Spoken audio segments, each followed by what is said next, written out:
আজকে আজকে ওদেরই পড়ানো ছিল। সকালে অ্যাকচুয়ালি আমাদেরই ছিল, ওটা সামহাও ওদের উপর শিফট হয়ে বাবা আমাদের উপর চলে এসেছে। এদিকে দেখ, তাহলে আগের ভিডিওতে যতটুকু বললাম যে x1 টেন্ডিং টুয়ার্ডস x2, তো এবার হতে পারে যে যদি x2টা এদিকে আসতেছে x1-এর দিকে, তার মানে x2 আর x1-এর ডিফারেন্স মানে x2 minus x1 is equals to del x, তাই তো? যদি আসতে থাকে তাহলে del x will be tending towards 0 plus, আর যদি x1টা x2-র দিকে আসতে থাকে তাহলেও x2 minus x1 del x will be tending towards 0 minus, ঠিক আছে? মানে নেগেটিভ ভ্যালু আর পজিটিভ ভ্যালু যাই হোক। এবার দুইটা কেসেই আমি এরকমও ভাবতে পারি যে দুজনের দিকে শিফট হচ্ছে, আর ছোটো হতে হতে হতে হতে হতে একদম ছোটো হয়ে যাচ্ছে, কিন্তু একটা পয়েন্টে আসতেছে না, তাহলে del x can be tending towards 0। যখন ডেল এক্স টেন্স টুয়ার্ডস 0, যখন ডেল এক্স টেন্স টুয়ার্ডস 0, মানে আমরা বলি limit del x tending towards 0 is equals to dx। কি বলি? Limit del x tending towards 0 is dx। मतलब डेल एक्स इतना छोटा है, यानी कि लिख सी डेल एक्स इतना छोटा है फिर भी 0 नहीं बन रहा है, that means del x is tending towards 0 and that is equals to dx। Is this clear to you? आया समझ में कि नहीं आया? तो अगर तो dx मिला तो dy का भी कॉन्सेप्ट वही होगा कि y2 माइनस y1 बहुत ही छोटा हो सकता है डेल y, और when del y will be tending towards 0 it will become dy। ये दिमाग में रखो। नाउ इमेजिन अ इक्वेशन, एक ग्राफ है, इस ग्राफ का एक इक्वेशन है y is equals to suppose x square plus 1, suppose this is the equation. Are you getting my point? तो अगर y is equals to x square plus 1 is the equation of the graph, अगर y is equals to x square plus 1 is the equation of the graph, then we say that fx is equals to x square plus 1. This is the function of x, but function of x is equals to y, ये सब सिखाया था मैंने। तो मैं बोल सकता हूँ कि this function of x, this independent variable is always plotted in the horizontal line and dependent variable is plotted in the vertical line, and hence what we get is that मुझे ग्राफ मिल गया। Graph में हर एक जो point है, ये point क्या दर्शाता है? ग्राफ का नेचर, ग्राफ का शेप, ग्राफ का डायग्राम, स्ट्रेट लाइन है या कर्व लाइन है या सर्कल है, ग्राफ के अंदर कुछ भी रह सकता है। डिपेंडिंग ऑन दैट एक इक्वेशन मिलता है हम लोगों को, या डिपेंडिंग ऑन द इक्वेशन वो ग्राफ का शेप मिलता है हम लोगों को। ये चीज़ तुम लोगों ने सीखा है। मीन्स हम लोग क्या सीखते हैं कि हर एक पॉइंट में x, y है, x, y है, x, y है, x, y है, x, y है, x, y है, x, y है, x, y है, x, y है, x, y है, x, y, हर एक पॉइंट में x, y है in each and every point, है कि नहीं? मतलब x अपने हिसाब से बदल रहा है, x के ऊपर निर्भर करके ये निर्भरता है, this is the element of निर्भरशीलता, राइट और wrong? This is the element of equation. उसको बेस करके y चेंज हो रहा है और मेरे को ग्राफ मिल रहा है। मतलब actually graph change of y with respect to x, yes और no? Actually graph is what? Change of y with respect to x। अगर अब ऐसा हो रहा है कि del x is tending towards 0, सोचो x1 एक वैल्यू है, x2 एक वैल्यू है, x1 वैल्यू के लिए एक y1 है, x2 वैल्यू के लिए एक y2 है, राइट और रॉन्ग? तो अगर x1 और x2 माइनस करूँगा और मुझे डेल एक्स मिल रहा है and del x is tending towards 0, मतलब ये दो पॉइंट बहुत ही पास आ रहा है, राइट और रॉन्ग? तो बहुत पास आ रहा है मतलब एकदम छोटा बन रहा है ये gap two. This is what? Change of x, right और wrong? And with this change of x will definitely effect the change of y. तुमको देख के लग रहा है अगर ये भी छोटा होता जाएगा तो ये भी छोटा होता जाएगा, but that depends on the equation बेटा। ये डायग्रामेटिकली देख के तुम बता दोगे ओ ये भी छोटा हो रहा है, इसका मतलब यहाँ पे ये दो पॉइंट भी छोटा है। नहीं भी तो हो सकता है, बड़ा नहीं होगा, लेकिन ये जितना रेट में छोटा हो रहा है ये उतना रेट में छोटा नहीं हो रहा है, ऐसा भी तो हो सकता है।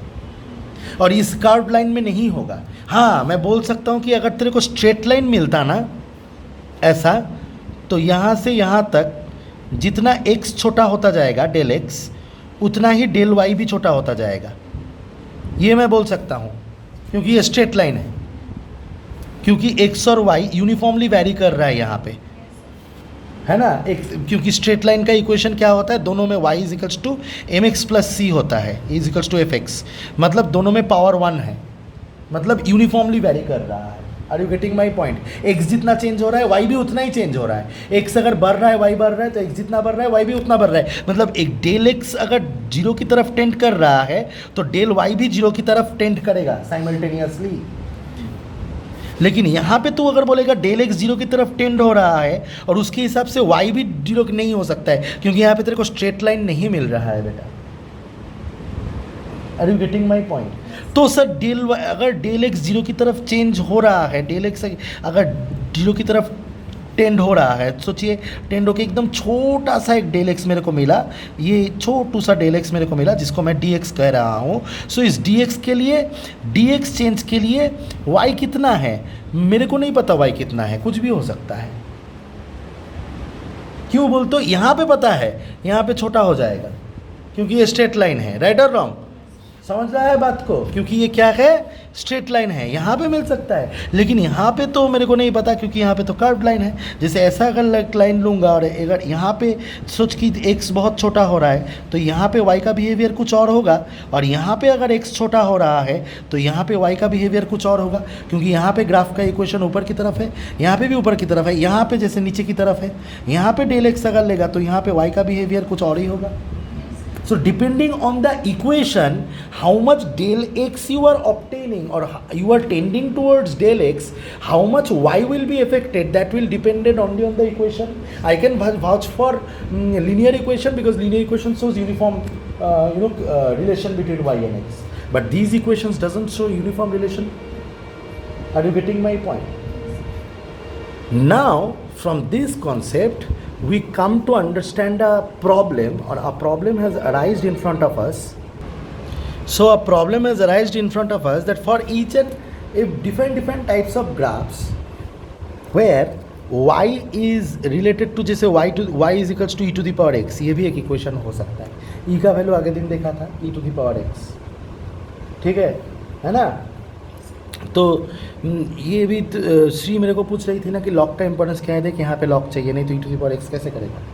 तो इसको अगर लॉग में बदलेगा तो क्या हो जाएगा, log base e of y is equals to x. ये इक्वेशन है, वाई और एक्स का वेरिएशन है, इसका एक ग्राफ मिलेगा मेरे को। तो ये डेफिनेटली स्ट्रेट लाइन नहीं मिलेगा। तो अगर यहाँ पे मैं डेल एक्स की तरफ टेंड करूँ, मतलब मैं देखना चाहूँ कि इस ग्राफ में, या फिर इस ग्राफ को छोड़ो, ठीक है, ये ग्राफ गूगल में देखना कैसा है ये ग्राफ, एक ऐसा लाइन मिलेगा, ठीक है, गोल लाइन मिलता है। Are you getting my point? लेकिन बहुत सारा तो ऐसा इक्वेशन हो सकता है ना, कितना कैकड़ा इक्वेशन हो सकता है। Y is equals to x cube minus 1,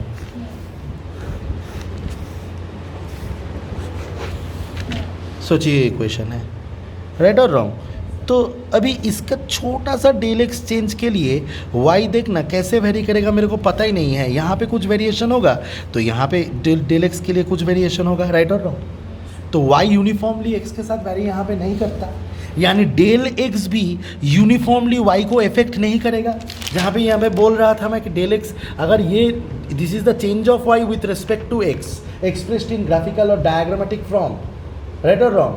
So if del x is tending towards 0, if very infinitesimal small del x is required. Now you can ask me a question, why infinitesimally small del x is required by you? Because this kind of problems comes in front of us in physics. That's why it is required. Are you getting my point? ये प्रश्न पूछना पहले ही मैं तुम लोगों का मुंह बंद कर दिया यह पढ़ा के, राइट और रॉन्ग। अब क्वेश्चन अराइज कर रहा है कि डेल एक्स अगर 0 तो y का बिहेवियर कैसा होगा, that will be dependent on the equation. अब कैसे पता चलेगा कि कैसा बिहेवियर होगा, तब एल्बर्ट आइंस्टाइन आइजैक न्यूटन सामने आया, बोला कि ठीक है मैं बता देता हूँ। ये सब प्रॉब्लम पहले से ही था, ठीक है, बिहेवियर जानना चाहता है, इनफाइनाइटेसिमल स्मॉल चेंज के लिए y का चेंज कितना है ये जानना चाह रहा है।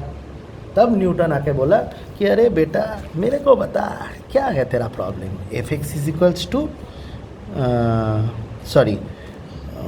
Y is equals to f x है तेरा प्रॉब्लम। अच्छा, यानी y का अगर एफ एक्स का अगर एक बहुत स्मॉल चेंज आ जाए, यानी x plus del x is the very small change, so y भी x प्लस डेल y लिख दे बेटा। तो अगर it is tending towards zero, रुक, तो अगर del y is del x is tending towards zero, तो dy लिख दे, और सॉरी डी एक्स लिख दे और dy लिख दे, क्या प्रॉब्लम है? ठीक है, यानी y plus d y is equals to f into f x plus dx. মতলব এটা ফাংশনের ফর্মে লিখতেছি। এটা এইভাবে লিখতেছো কেন স্যার? কারণ কি সব ইকুয়েশনের জন্যই তো সেম, ঠিক আছে? ইকুয়েশন তো অনেক হইতে পারে, y is equals to x square plus one, y is equals to two x plus one, y is equals to x cube minus one, কত ইকুয়েশন হতে পারে পৃথিবীতে, y is equals to x to the power four plus one. তাহলে আমি just এগুলোকে সব কটাকে uniform একটা ফাংশন ধরলাম। এদের সবারই একটা গ্রাফ থাকবে, এরকম গ্রাফ, ক্যাকড়া গ্রাফ, সোজা গ্রাফ, মোটা গ্রাফ, পাতলা গ্রাফ থাকবে। সবারই তুই ডেল এক্সের রেসপেক্টেড ওয়াইটা জানতে চাচ্ছিস, যে তাহলে ডেল ওয়াই এর বিহেভিয়ার কীরকম, সেটা নিউটন বলছে যে ঠিক আছে, y is equals to f x. তো তাহলে ধরো একটা গ্রাফ আছে তোমার কাছে, ধরো এখানে, হ্যাঁ, ধরো একটা গ্রাফ আছে তোমার কাছে, তুমি গ্রাফটাকে এরকম টানো, ঠিক আছে? তাহলে এবার তুমি বলো যে ধরো তোমার এই চেঞ্জটা, দাঁড়াও একটু দেখতে হবে, তো ধর এটা, ঠিক আছে? এবার সাপোজ ধর এখানে একটা ভ্যালু আছে এক্স, আর ধর এটা স্মল ইনক্রিজ ডিএক্স, এই অবধি ক্লিয়ার করতে পারলাম। আর ধর এই এক্সের জন্য এই পয়েন্টটা এখানে ওয়াই, ঠিক আছে? তাহলে এই অবধি এটা ওয়াই, তাই তো? ওয়াই তো এই অবধি, তাহলে এটা স্মল ইনক্রিজ ডিওয়াই, ঠিক আছে? এবার তোর তো এটাই ইন্টেনশন না, এই যে স্মল ইনক্রিজ। এবার স্যার স্মল ইনক্রিজ তো একদম স্মল, তুমি এত বড় করে আঁকছো কেন? নাহলে বুঝাবো কীভাবে তোকে বড় করে না আঁকি? টাকায় বুঝাইব পারবো না, তাই জন্য আমি বড় করে আঁকছি। ধরে নে এটা ইনফাইনাইটেসিমালি স্মল। তাহলে এটা স্মল ডি ওয়াই আর এটা স্মল ডি এক্স, ঠিক আছে? তাহলে ওয়াই প্লাস ডি ওয়াই কী? এই গোটাটা, ঠিক তাই না? আর এক্স প্লাস ডি এক্স কী? এই গোটাটা। তাহলে আমি ওভারঅল ফাংশনটা দেখতেছি এখন। তাহলে আমার জানার ইচ্ছা কি, ডি ওয়াইটার নেচার কি, ডি ওয়াইটা কীভাবে ভ্যারি করতেছে, বা ডি ওয়াইটা যখন ডিএক্স হচ্ছে তখন ডি ওয়াইটা কীরকম বিহেভ করতেছে, তাই তো? তাহলে d y is equals to f x plus d x minus y. তাহলে ওয়াই মানে অ্যাকচুয়ালি কি, d y is equals to f x plus d x minus f x. Boss, দেখ তুইও দেখ, বস। তাহলে এখানে ধর, এখানে আঙুলটায় ওয়াইকে আমি এফ এক্স লিখতে পারি তো? পারি কি পারি না? পারি তো, ঠিক?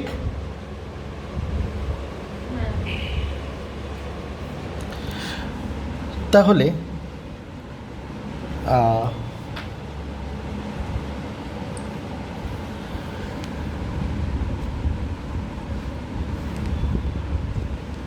এটা আমাকে কি ইন্টারপ্রেট করতে হেল্প করে, যে গোটা ফাংশনটায় যদি একটুখানি এক্সের চেঞ্জ হয়, ধর একটা y is equals to f x function আছে, ঠিক আছে?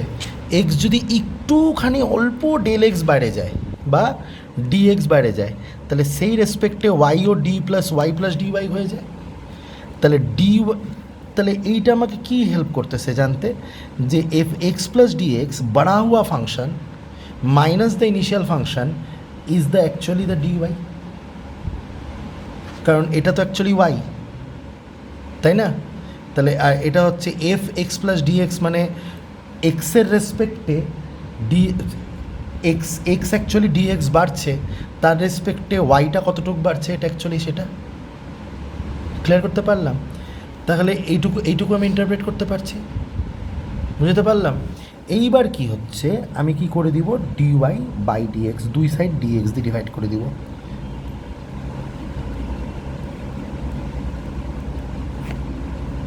দিলাম দুই সাইড ডি এক্স ডিভাইড করতে, তাহলে দেখ ডি এইটাকে আমরা বলবো হচ্ছে d d x of y, মানে y is differentiated or the function y is equals to কোনো একটা ভ্যালু ছিল, কোনো একটা ইকুয়েশন ছিল, ইজ অ্যাকচুয়ালি ডিফারেন্সিয়েটেড। এই যে এইটা হচ্ছে ডিফারেন্সিয়েশনের ভ্যালু, মানে change of the function minus initial function with respect to the change, মানে ছোট্ট চেঞ্জের রেসপেক্টে ফাংশনটা কতটা চেঞ্জ হলো সেটা এটাই বলতেছে না।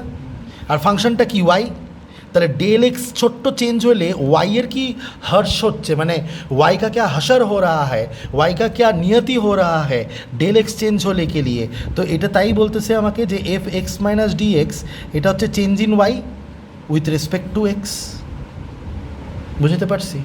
তাহলে চেঞ্জ ইন ওয়াইটা কোনটা, এইটা, এই যে এইটুকুটা, আর চেঞ্জ ইন এক্সটা কোনটা, এটা। এবার যদি এরা দুইজন কাছে ঠেলতেই থাকে কন্টিনিউয়াসলি, অ্যাকচুয়ালি ডিএক্স আর ডিওয়াই মানে কি, এটা একদম কাছে, মানে এই দুইটা পয়েন্ট একদম এখানে এসে সাটায় গেছে। তাহলে এইখানে যদি এই লাইনটাকে দেখিস, এই লাইনটাকে যদি আমি ডিওয়াই বাই ডিএক্স করি, তাহলে কি এটা ট্যান থিটা, এখানে যদি থিটা থাকে is equals two tan theta, মানে স্লোপ অফ দিস লাইন, তাই তো। কিন্তু আসলে আমার ইকুয়েশনটা এই গ্রাফের, আর আসলে এই দুইটা পয়েন্ট একদম কাছে সেখানে সেটাই গেছে। তাহলে কি হয়েছে, এই লাইনটা একটা ট্যানজেন্ট হয়ে যাবে না, হয়ে যাবে না ট্যানজেন্ট। তাহলে ওই ট্যানজেন্টটা যদি থিটা ক্রিয়েট করে, তাহলে tan theta is equals to d y by d x. তার মানে আসলে একটা যদি গ্রাফ থাকে, ওই গ্রাফের যে কোনো পয়েন্টে যদি তুমি ট্যানজেন্ট টানো, সেটাই হচ্ছে ওর d d x of y or d y by d x, differentiate করা। তার মানে আসলে কি গ্রাফটা একটা ওয়াইয়ের রেসপেক্টে চেঞ্জ। যে ওভারঅল যদি বলি আমরা এতক্ষণ ধরে কী শিখলাম, তাহলে আমি বলবো যে ওয়াইয়ের রেসপেক্টে, সরি এক্সের রেসপেক্টে ওয়াই চেঞ্জ হচ্ছে, ঠিক আছে। তাহলে ডি ডিএক্স অফ ওয়াই মানে গোটা ফাংশনটা, বা ডি ডিএক্স অফ এফ এক্সও বলতে পারি আমি, গোটা ফাংশনটা যদি ডিএক্স যদি ছোট্ট হয়ে যায়, তাহলে ফাংশনের চেঞ্জটা জানতে হলে তোমাকে ডি ডিএক্স করে দিতে হবে, আর সেটা হচ্ছে প্রত্যেকটা পয়েন্টের ট্যানজেন্ট। তার মানে অ্যাকচুয়ালি ডেল এক্স মানে একটা ছোট্ট পয়েন্টে ছাটায় গেছে, কমে কমে ছাটায় গেছে, ছোট্ট পয়েন্টে কমে কমে একদম কাছে চলে আসছে, তাই তো। তাহলে সেটার রেসপেক্টে যদি জানতে হয়, তাহলে এটা অ্যাকচুয়ালি কি, change of y with respect to x. তার মানে change of d y with respect to d x is actually the tangent to the point where the d x is existing. যেই জায়গায় ডিএক্স এক্সিস্ট করতেছে ওই জায়গায় tangent টেনে দিলে tan theta, ওই ট্যানজেন্টের ট্যান থিটা যদি বার করা হয়, বা স্লোপ অফ দ্য লাইন যদি বার করা হয়, তাহলে সেটাই। এটাই কারণ যে একটু আগে আমি বলতেছিলাম যে ওয়াই তো সবসময় ইউনিফর্মলি ভ্যারি করবে না। তাই জন্য তুই যদি একটা কার্ভড লাইন পাস, তাহলে তো একটা কার্ভড লাইনকে, তাহলে প্রত্যেকটা পয়েন্টে আলাদা আলাদা ট্যানজেন্ট হবে কি হবে না? তাহলে প্রত্যেকটা পয়েন্টে ডিএক্সের রেসপেক্টে ডিওয়াই বাই ডিএক্স, প্রত্যেকটা পয়েন্টে ডিএক্সের রেসপেক্টে ডিওয়াই বাই ডিএক্স আর ডি ডিএক্স অফ ওয়াই বলতে পারিস, ঠিক আছে। ডি ডিএক্স অফ ওয়াই প্রত্যেকটা পয়েন্টে আলাদা, মানে প্রত্যেকটা পয়েন্টে চেঞ্জ আলাদা, তাহলে চেঞ্জটা ইউনিফর্ম না। সেই জন্যই বলতেছিলাম যে স্ট্রেট লাইনে তুই ইউনিফর্ম পাবি, স্ট্রেট লাইনে তুই কর প্রত্যেকটা লাইনের ডিএক্স এটাই ট্যানজেন্ট, প্রত্যেকটা লাইনের ডিএক্স এটাই ট্যানজেন্ট, একটাই ট্যানজেন্ট, একটা ট্যানজেন্ট নাই, স্ট্রেট লাইনটাই চেঞ্জ। সেই জন্যই দেখবি যদি তুই D d x of 2x square করিস, এটা একটা কার্ভ লাইন দিবে। 2x মানে ডি ডিএক্স অফ ওয়াই করতেছিস, তো ওয়াই ইজ ইকালস টু ধর 2x স্কোয়ার, তাহলে ডি ডিএক্স অফ অ্যাকচুয়ালি যদি 2x স্কোয়ার করিস, তাহলে তোর অ্যান্সার আসে হচ্ছে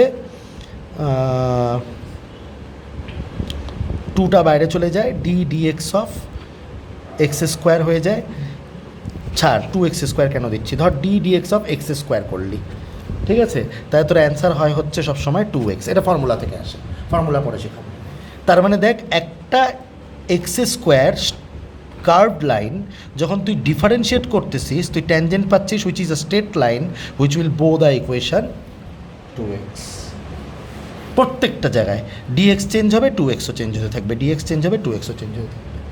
মানে তুই অ্যাকচুয়ালি কী করলি, যে এই ইকুয়েশনটার যদি এই ইকুয়েশনটার যদি ইচ অ্যান্ড এভরি পয়েন্টে আলাদা আলাদা আলাদা আলাদা আলাদা আলাদা আলাদা আলাদা আলাদা আলাদা ওয়াই ভ্যারি করে এক্সের সাথে, এটা একটা নন ইউনিফর্ম ইকুয়েশন, তাহলে প্রত্যেকটা যে তুই, আমি যে তখন বুঝাইছিলাম ভিডিওর শুরুতে, যে তুই এরিয়া বের করার জন্য তুই ব্রেথটা চাচ্ছিস, প্রত্যেকটা ব্রেথের তুই একটা স্ট্রেট লাইন পাবি, সম্ভব সেটা পাওয়া ডিফারেন্সিয়েট করলে। রাইট আর রং? জিনিসটা মাথায় ক্রিস্টাল ক্লিয়ার ঢুকছে? হ্যাঁ, ঢুকছে না ঢোকে নাই? আর সেটাই কারণ দেখবি স্ট্রেট লাইনকে তুই ডিফারেন্সিয়েট করতে যা কনস্ট্যান্ট ভ্যালু আসে। ধর কোনো একটা এক্সকে তুই ধর y is equals to 4x plus 1, তাহলে তুই এটাকে dx অফ 4x প্লাস 1 কর, 4 বাইরে চলে আসবে, dx অফ x হচ্ছে 1, আর d কনস্ট্যান্ট ভ্যালুকে ধর তুই 4x প্লাস 1 করলি, এটা y, তাহলে dy বাই dx, তাহলে dx অফ 4x প্লাস 1 করলি, তাহলে dx of 4x plus dx of 1, তাহলে dx অফ 4x 4 বাইরে চলে আসলো, dx of x plus dx of 1 হচ্ছে 0 হয়, কেটে গেল, 4 অ্যান্সার। দেখ কনস্ট্যান্ট ভ্যালু আসে, আর প্রত্যেক সময় তাই আসবে। তাহলে তার মানে একটা 4x প্লাস 1 যদি স্ট্রেট লাইন হয়, প্রত্যেকটা পয়েন্টে ট্যানজেন্ট তাই আসবে, সেম আসবে। এই দেখ অ্যান্সার একটাই 4, কিন্তু এটার কি অ্যান্সার একটাই? নতুন একটা ইকুয়েশন দিয়ে দিচ্ছে তোকে, তার মানে প্রত্যেকটা লাইনের ইকুয়েশন আলাদা। ক্লিয়ার করতে পারলাম? মাথায় ঢুকছে? ভালো করে ঢুকছে? আর এই যে ইকুয়েশন এটা পাইছিস না, এটাকে যদি তুই এবার ইন্টিগ্রেট করে দিস, ফেরত পাই যাবি এক্স স্কোয়ার। কেন বলতো? ইন্টিগ্রেট করতেছিস মানে কি করতেছিস বলতে, তোর যে নন ইউনিফর্ম চেঞ্জটা আছে, প্রত্যেকটা ট্যানজেন্ট প্রত্যেকটা পয়েন্টে আলাদা আলাদা, প্রত্যেকটা পয়েন্টে যে আলাদা আলাদা ট্যানজেন্ট আছে, যখনই তাড়াহুড়া করবো ভুল আঁকবো, প্রত্যেকটা পয়েন্টে আলাদা আলাদা ট্যানজেন্টগুলো আছে, ঠিক আছে, সেগুলো সব কটাকে ইন্টিগ্রেট, মানে এগুলার তো ইকুয়েশন আলাদা, তো ইন্টিগ্রেট করে দিছিস, তোর গোটাটা পেয়ে গেছিস। আবার তার মানে তুই এই যে এইটাকে ডিফারেন্সিয়েট করছিস, এই মালটাকে ডিফারেন্সিয়েট করছিস, ছোটো ছোটো ছোটো ছোটো ব্রেথ পেয়ে গেছিস, ব্রেথগুলোকে দিছিস ইন্টিগ্রেট করে, গোটাটা পেয়ে গেছিস। তার মানে এটার ফর্মুলা বেরোয় যাবে। এইভাবেই সার্কেলের ফর্মুলা পাই আর স্কোয়ার আসছিল। কী করছিল? প্রত্যেকটা সেক্টরের এরকম ডিফারেন্সিয়েট করে করে ইকুয়েশন বার করে ইন্টিগ্রেট করে দিছে, আইডিয়া চলে আসছে। এই জন্যই টেনে বলতাম যে সিলিন্ডার, কিউব, সিলিন্ডার, স্ফেয়ার, এদের যে ফর্মুলা ভলিউমের, এটা ইন্টিগ্রেট করে আনা হয়েছিল, এই জন্যই বলা হয়। ক্লিয়ার হলো ক্যালকুলাস? জীবনে ভুলবি আর? দ্য এসেন্স অফ ক্যালকুলাস বুঝে গেছিস তো? তার মানে ডিওয়াই বাই ডিএক্স মানে কিন্তু ট্যানজেন্ট। নন ইউনিফর্ম চেঞ্জ হলে আলাদা আলাদা ট্যানজেন্ট, ইউনিফর্ম চেঞ্জ হলে স্ট্রেট লাইন আসে। স্লোপ, অ্যাকচুয়ালি স্লোপ, কিন্তু তার ভিতরে আরও ডিপ কনসেপ্ট আছে। প্রণাম করতে ইচ্ছা করে না যারা এটা ভাবছে? শুরুর থেকে কোথার থেকে পড়াইলাম, বুঝলি? গোটা জিনিসটা বুঝতে পারলি? এবার তাহলে আমাদের কী বাকি? ডিফারেন্সিয়েশনের। এবার তাহলে এই যে প্রত্যেকটা ফাংশনকে যে আমি ডিফারেন্সিয়েট করব, তার ডিফারেন্সিয়েট করে করে কী করছে? গ্রাফে বসায় বসায় প্রত্যেকটা আলাদা আলাদা ফর্মুলা বার করে ফেলাইছে। এই যে কীভাবে বার করছে, এই যে প্রত্যেকটা ফাংশনকে এক্স প্লাস ডিএক্স করে এই যে মালটা করছে, ফর্মুলা বেড়ে গেছে প্রত্যেকটা। এটা তো আমি জেনারেল দেখাইছি, প্রত্যেকটাকে এখানে এক্স প্লাস ডিএক্সের জায়গায় ইকুয়েশনটা বসায় নিয়ে করছে। যেমন সাপোজ ধর y is equals to x square, তাহলে y plus del y is equals to x plus del x whole square, তাহলে এইভাবে করে করে del y is equals to x plus del x whole square minus x minus y, মানে sorry minus x square, minus y মানে minus x square, এরকম করে del y by del x করলে, এটাকে ডিফারেন্সিয়েট কী করলে কী আসে, সেটার ফর্মুলা বেরোইছে প্রত্যেকটা ইকুয়েশনে। সেই জন্যই এত ফর্মুলা আছে। আর তোরা ভাবিস ডিফারেন্সিয়েশন কঠিন, এত ফর্মুলা কেন? এই যে সেই জন্যই এত ফর্মুলা আছে। এবার আমাদের শুধু কাজ এই ফর্মুলাগুলোকে লার্ন করা আর ডিফারেন্সিয়েশন করতে জানা। আসলে ডিফারেন্সিয়েশনের মানে কি সেইটুক জানলেই ফিজিক্সে যথেষ্ট। ক্লিয়ার হয়েছে? থাকুক আজকে অবধি।